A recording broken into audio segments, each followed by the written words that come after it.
graduate. Woo! Yes. It's supposed to be a very intimate setting. You're going to see a lot of people perform, read books, and we hope that you might laugh, you might cry, but more importantly, we hope that you learn something new about one of your classmates, something that you probably didn't know, a hidden talent, and more importantly, we hope you enjoy the night.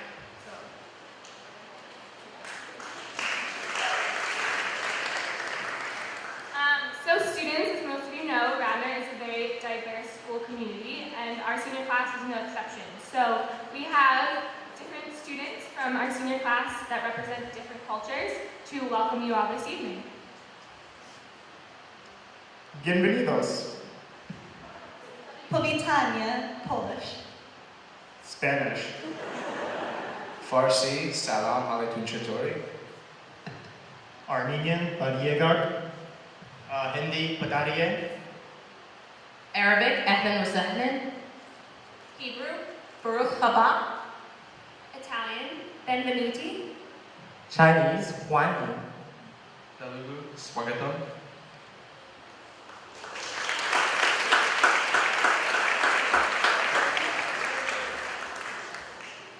So our first act for the evening is the Senior Jazz Band. So this is one of our favorite songs, La Fiesta, and we played it our sophomore year, and we hope you enjoy it.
next up, we have a reading from one of our class sponsors, Dr. Swinehart, and a student, India Mayo. Before I begin my reading, I'd like to have a few words. Thank you for the sound.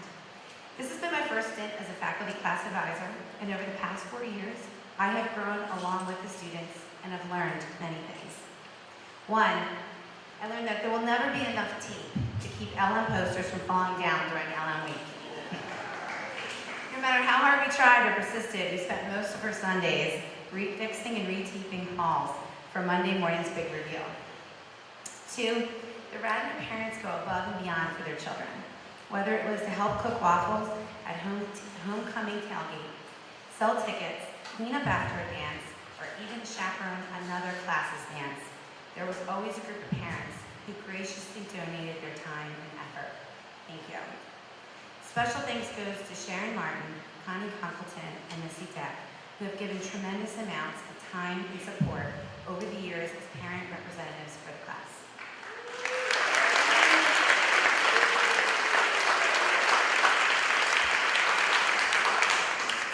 Three, that the class of 2013 can accomplish many great things. Often recognized for their academic and athletic excellence, this class should also be lauded for their extensive community service. Over the 4 years, they have worked on behalf of City Year, Toys for Tots, and the ABC House. They have painted city schools, rehabilitated recreational centers, and organized fundraisers. They have given their time, effort, and money towards helping others. And I thank you for that.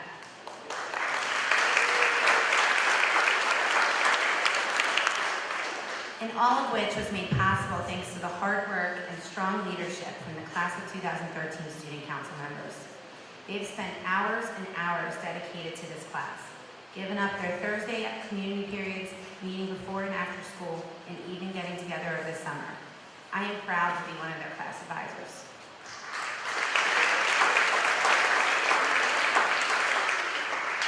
All right, so as an English teacher and a literacy coach, I've always advocated reading and the importance of reading. So I thought it was fitting for me to share Other Places We'll Go, a Dr. Seuss classic about life's journeys and the challenges we face, and I am fortunate enough to have India Mayo, class of 2013, to help me.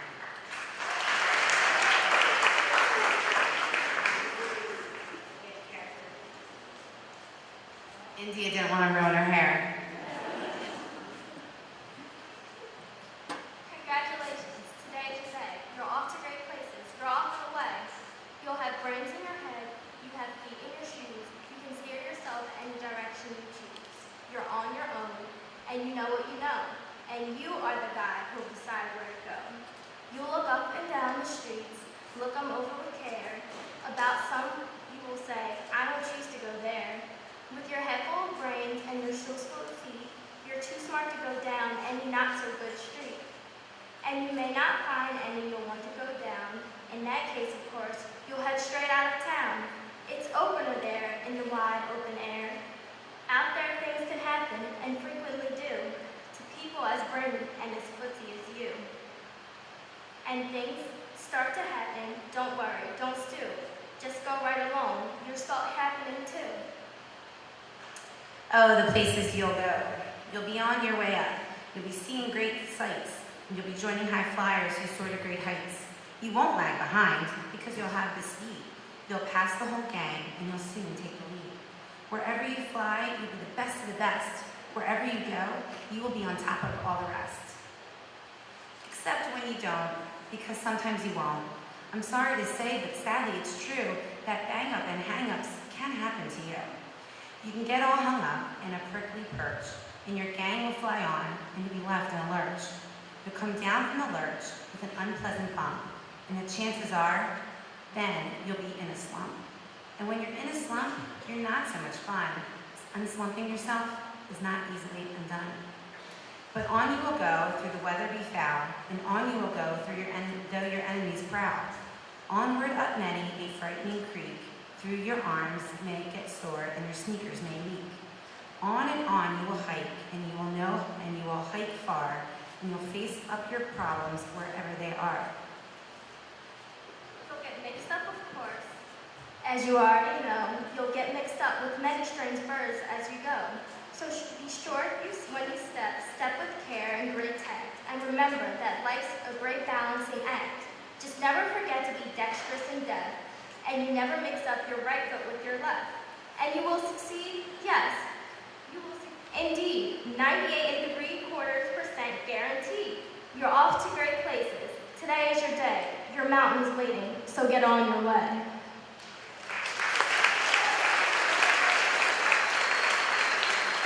Best wishes to the class 2013. Thank you. Now we have Thomas McDonald and Leah Kopich-Gross doing a musical act.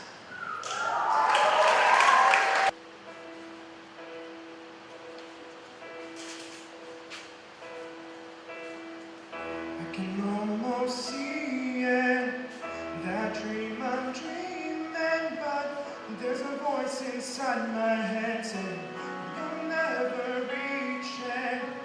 Every step I'm taking, every move I make feels lost with no direction. My faith is shaking, but I gotta keep trying. Gotta keep my head held high. There's always gonna be another mountain. I'm always gonna wanna make it move. Always gonna be an uphill battle. Sometimes I'm gonna have to lose. Ain't about how fast I get there. It's not about what's waiting on the other side. It's the climb.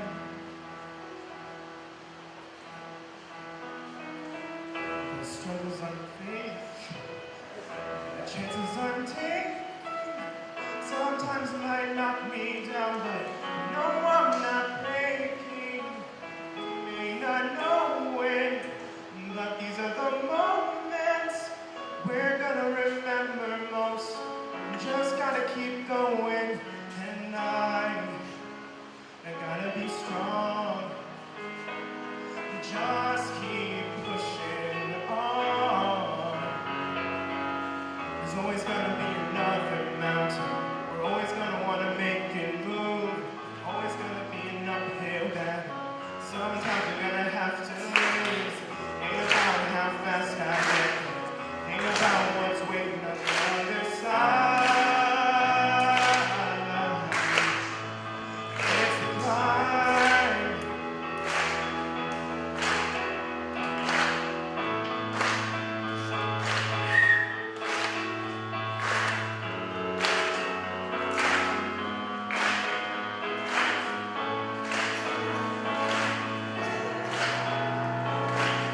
There's always gonna be another mountain.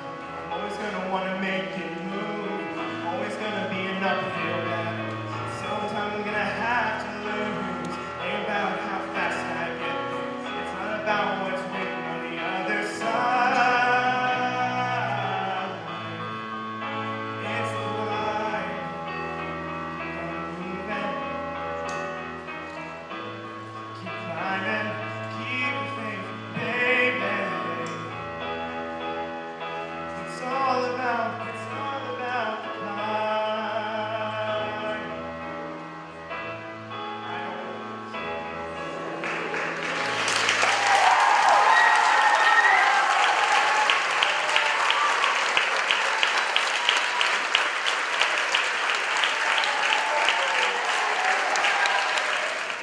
Alright, our next act will be a reading from Mr.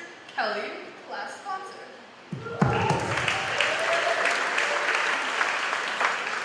Good evening. Thank you very much for coming out tonight. It's great to see such a large crowd here. This is my third senior class that I've worked with here at the high school, and I really have enjoyed this class the most. And I know everybody likes to say, oh, of course, while you're in my presence, that you're my favorite.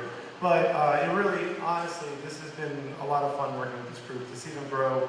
This is the first class of all those three classes that I've worked with from 9th grade straight through to their senior year.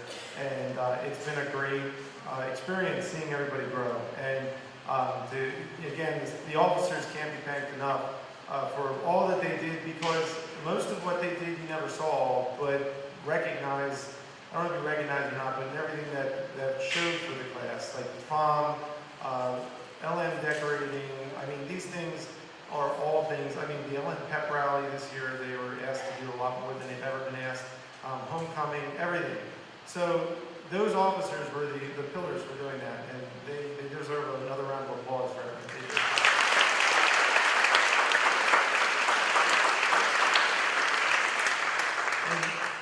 And I'm not foolish enough to think either that those 6 individuals could have pulled all this off on their own. So the parents and other members of the class that were there as well deserve a round of applause.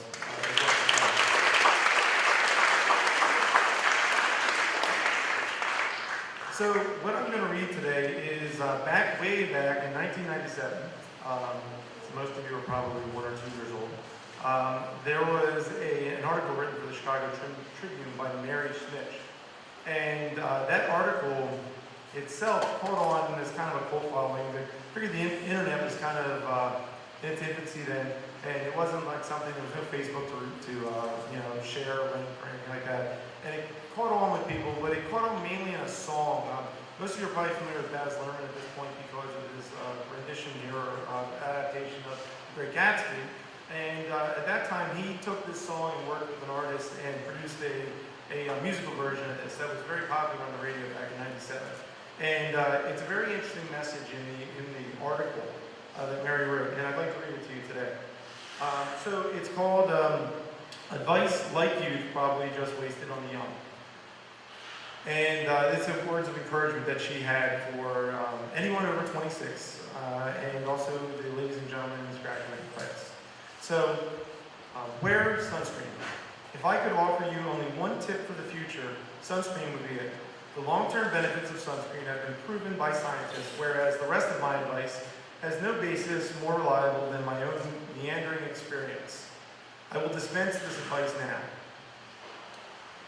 Enjoy the power and beauty of your youth. Oh, never mind. You will not understand the power and beauty of your youth until they've faded. But trust me, in 20 years, you'll look back at photos of yourself and recall in a way that you cannot grasp now how much possibility lay before you and how fabulous you really looked. You are not as fat as you imagined. Don't worry about the future, or worry, but know that worrying is as effective as trying to solve an algebra equation by chewing bubblegum. The real troubles in your life are apt to be the things that never crossed your mind, and the kind that blindside you at 4 p.m. on some idle Tuesday. Do one thing every day that scares you. Sing. Don't be reckless with other people's hearts, and don't put up with those who are reckless with yours. Floss. Don't waste your time on jealousy. Sometimes you're ahead, sometimes you're behind. The race is long, and in the end, it's only with yourself. Remember compliments you receive. Forget the insults. If you succeed at doing this, let me know how. Keep your old love letters. Throw away your old bank statements. Stretch. Don't feel guilty if you don't know what you want to do with your life. The most interesting people I know, and this is true even though she's saying it, didn't know at 22 what they wanted to do with their lives. Some of the most interesting 40-year-olds I know still don't. Get plenty of calcium. Be kind to your knees. You'll miss them when they're gone. Maybe you'll marry, maybe you won't. Maybe you'll have children, maybe you won't. Maybe you'll divorce at 40, maybe you'll dance the funky chicken at your 75th wedding anniversary. Whatever you do, don't congratulate yourself too much, or berate yourself either. Your choices are half chance. So are everybody else's. Enjoy your body. Use it every way you can. Don't be afraid of it or what other people think of it. It's the greatest instrument you will ever own. Dance, even if you have nowhere to do it but in your own living room. Read the directions, even if you don't follow them. Do not read beauty magazines. They will only make you feel ugly. Get to know your parents. You never know when they'll be gone for good. Be nice to your siblings. They're your best link to your past and the people most likely to stick with you in your future. Understand that friends come and go, but with a precious few, you should hold on. Work hard to bridge the gaps in geography and lifestyle because the older you get, the more you need the people who knew you when you were young. Live in New York City once, but leave before it makes you hard. Live in Northern California once, but leave before it makes you soft. Travel.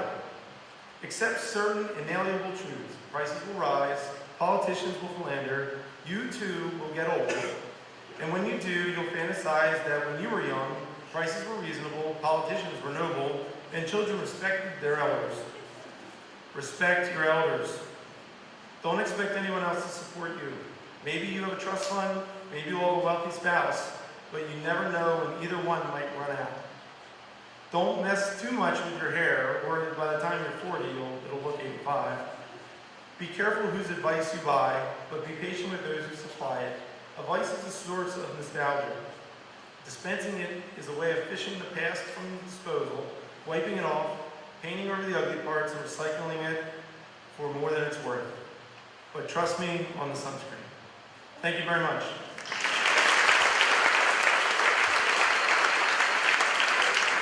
Next up, we'll have a reading from Chris Merkin.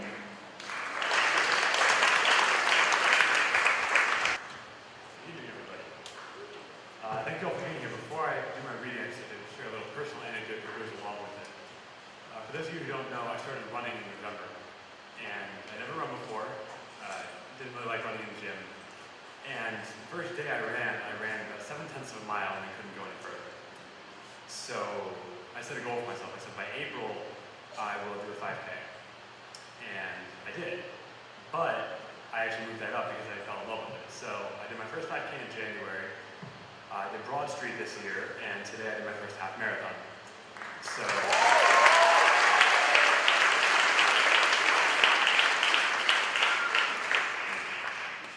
when I was at Broad Street, I heard a couple talking, and they said one of the most interesting people they had ever met was a 93-year-old marathoner who, when asked what his secret was by younger people who were running, said, "I just look 5 feet in front of me the whole way."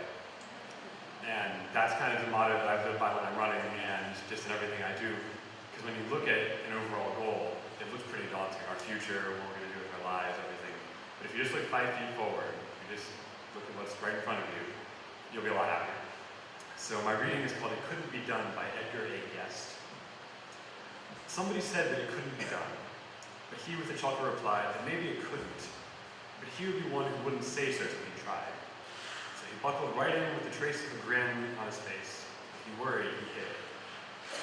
He started to sing as he tackled the thing that couldn't be done, but he did it. Somebody scoffed, "Oh, you'll never do that. At least no one ever has done it." But he took off his coat and he took off his hat.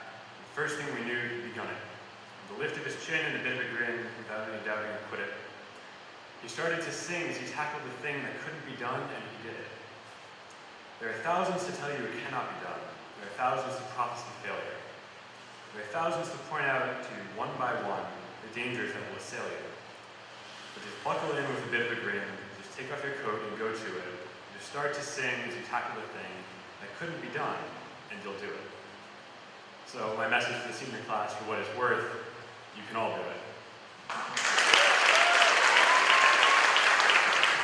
Thank you, Chris. Our next act is the Senior Meister Singers, and they are doing a musical performance.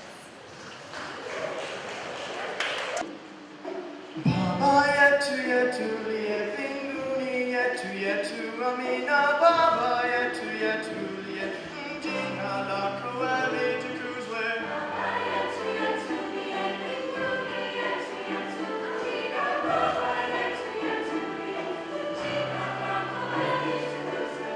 Utupe leo chakula chetu tunachohitaji, utasamehe makosa yetu kama nasi tunavyowasamehe wale watukosea, usitute katika majaribu,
Our next performance is a reading by Sarah Trachtenberg.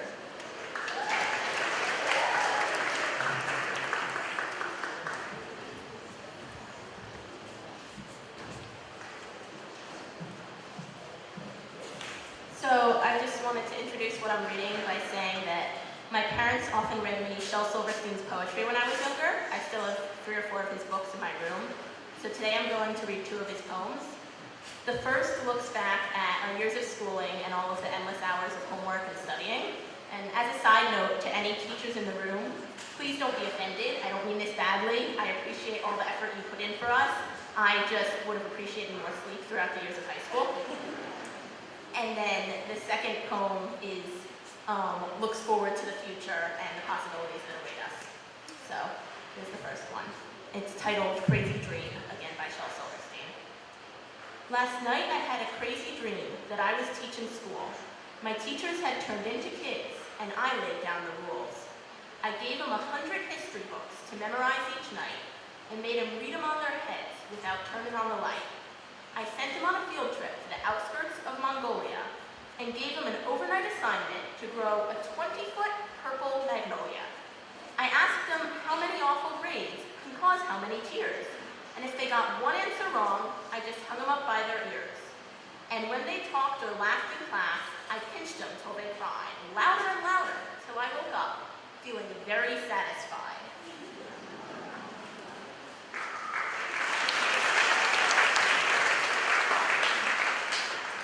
And then the second poem is much shorter and a little more serious, but I just thought it would be something nice to think of, looking forward to our future. It's called Listen to the Mustn'ts. Listen to the mustn'ts, child. Listen to the don'ts. Listen to the shouldn'ts, the impossibles, the won'ts. Listen to the never-haves, then listen close to me. Anything can happen, child. Anything can be. Thank you. Now Alex Tim will be performing.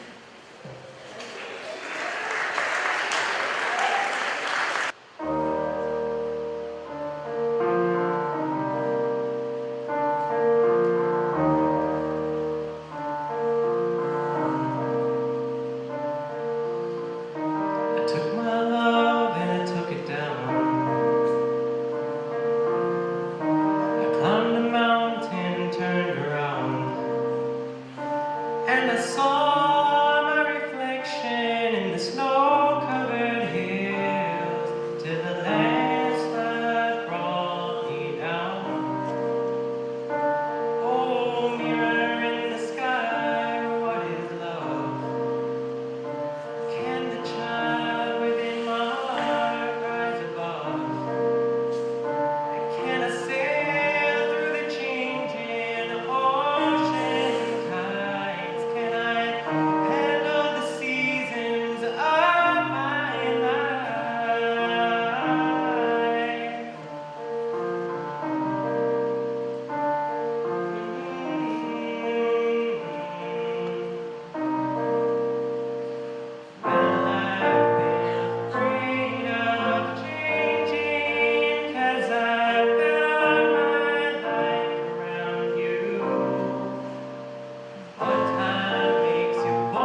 having, I'm not sure, a musical presentation.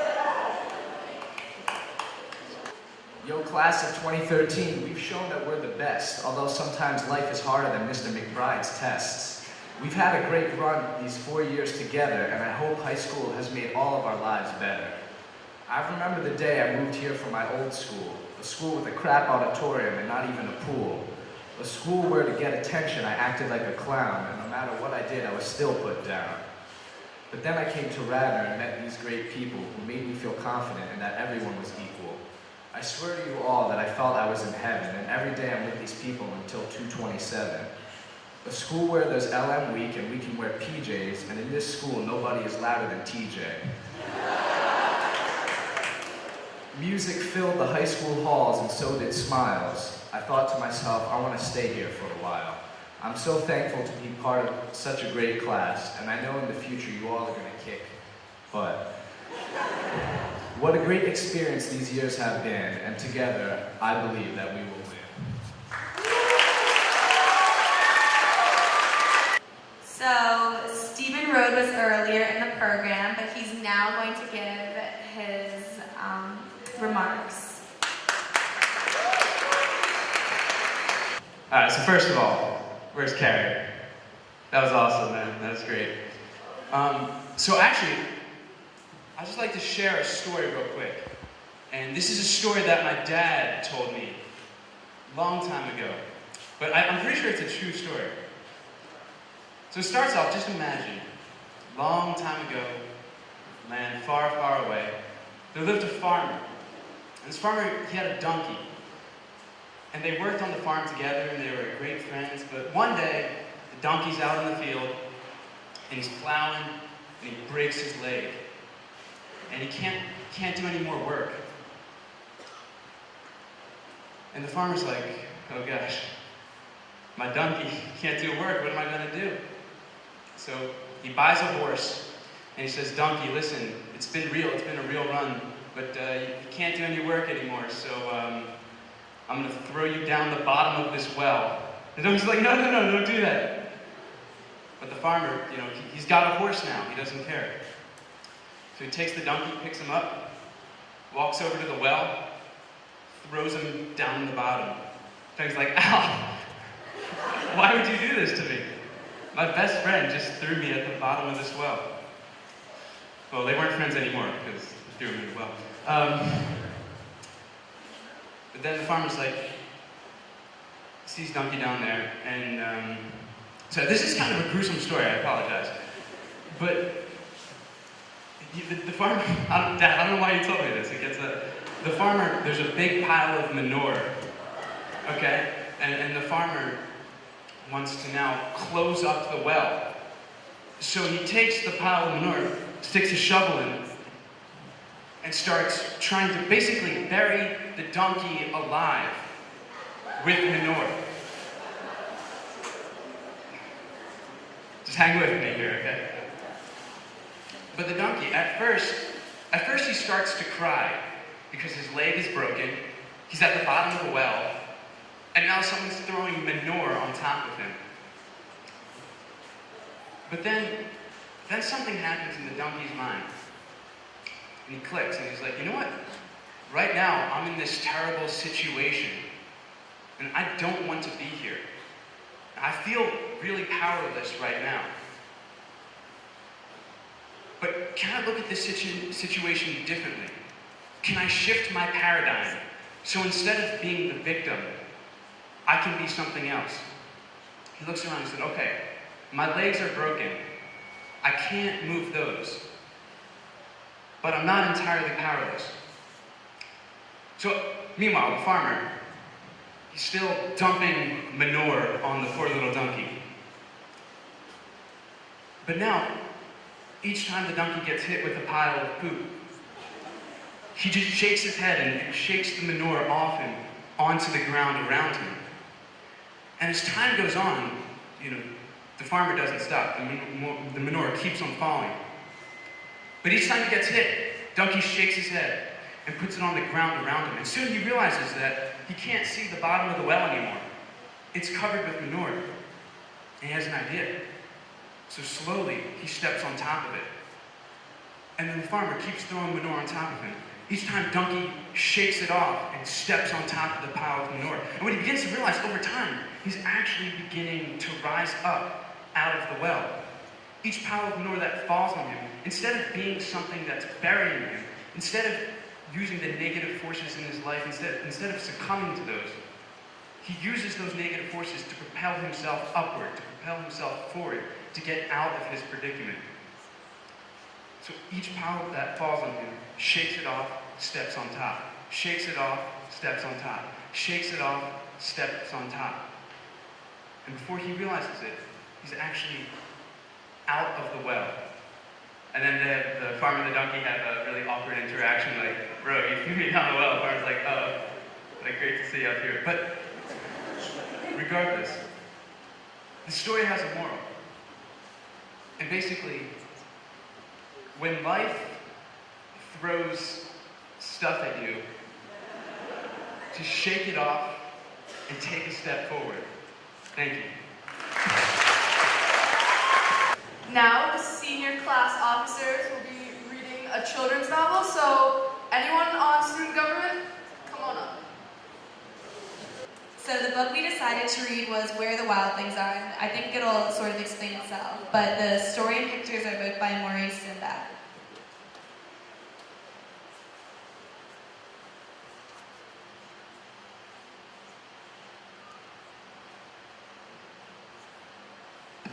The night Max wore his wolf suit and made mischief of one kind.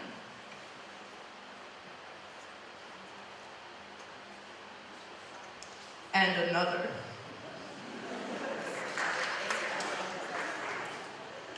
His mother called him Wild Thing, and Max said, "I'll eat you up." So he was sent to bed without eating anything.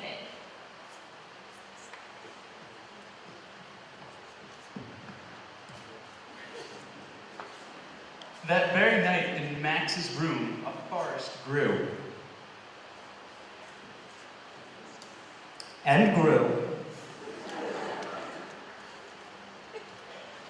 And grew until his ceiling hung with vines and the walls became the world all around.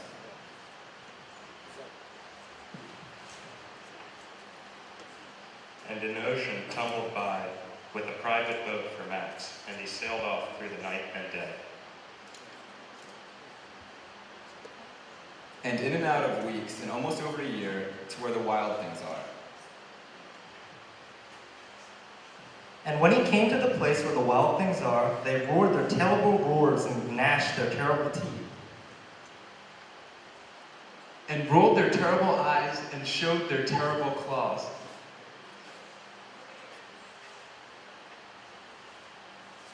Till Max said, "Be still," and tamed them with the magic trick of staring into all their yellow eyes without blinking once, and they were frightened and called him the most wild thing of all. And made him king of all wild things. And now, cried Max, let the wild rumpus start.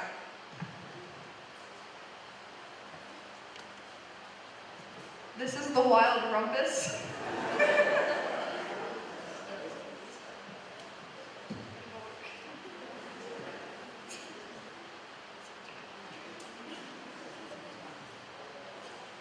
Now stop, Max said, and sent the wild things off to bed without their supper. And Max, the king of all wild things, was lonely and wanted to be where someone loved him best of all. Then all around, from far away across the world, he smelled good things to eat, so he gave up being king of where the wild things are.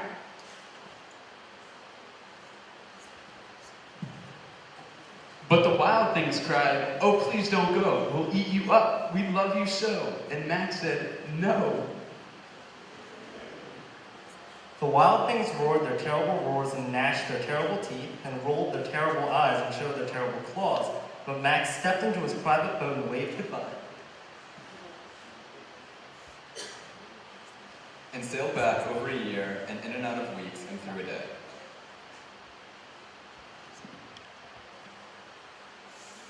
And into the night of his very own room, where he found his supper waiting for him. So, and it was still hot.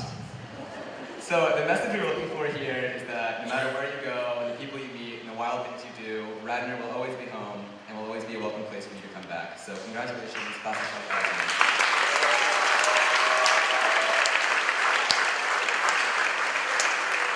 2000. Right now, we would like to take a moment to recognize Emma Nicosia and Scotty Nye for all the work they put in. This was not easy to do. And I really appreciate it.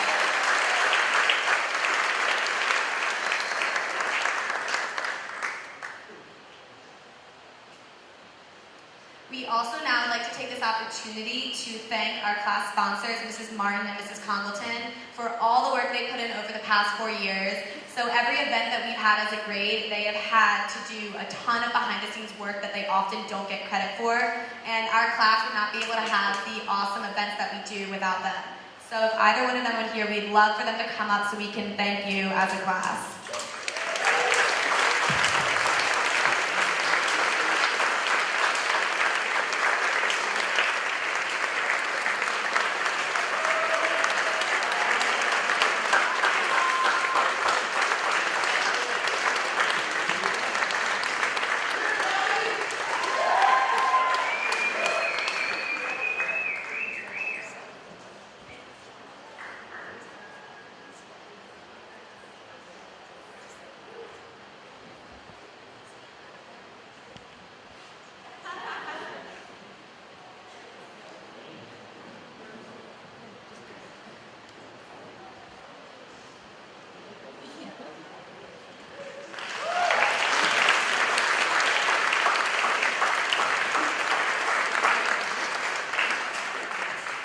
Before we end the night, I think as much as Mr. Kelly and Ms. Swinehart thank us, the officers, honestly, this whole class, the parents, owe a huge thanks to them.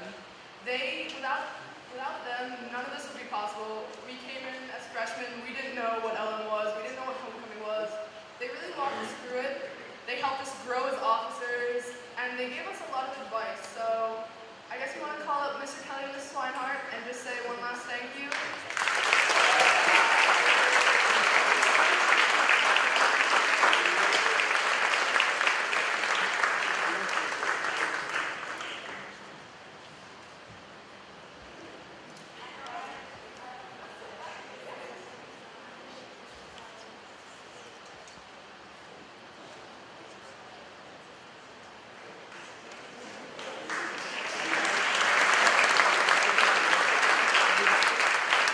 Thank you all for coming. There are refreshments out in the lobby provided by the class of 2015. And also just one last reminder, on Tuesday we have graduation practice at 2 in the cafeteria, and we cannot start until everyone's there, so tell all your friends. 12 to 2. Gotcha. And then also tomorrow night is class night, which is up in the auditorium at 7, and that'd be great if people would come out to that as well. Thank you.